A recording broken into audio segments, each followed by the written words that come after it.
So, folks, what happens when we reach a point where Trump can no longer directly affect what's going on in the markets? I think we're rapidly approaching that. And let me address it by defining something people may not be familiar with. There's something called the Trump put.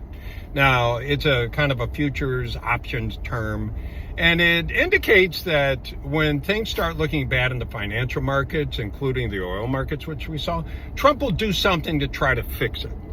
And we saw him do that with tariffs. Now, he created the turmoil with the announcement of tariffs back last April, but then he backed off the worst case scenario tariffs, and the markets, they got more in order. They said, okay, we can deal with this.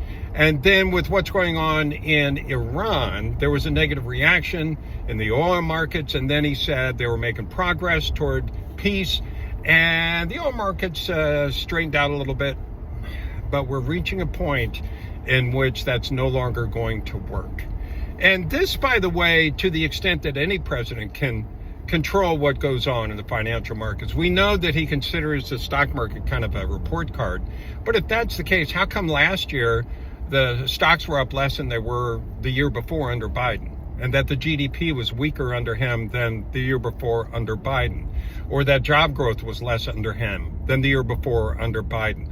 I'm not saying that to trigger any Trump supporters. I'm nonpartisan, as a reminder. But just to say, there's only so much that a president can do anyway. And we're reaching a point at which he's put things into motion in the Middle East that he may not be able to control. And investors need to be aware of that and careful.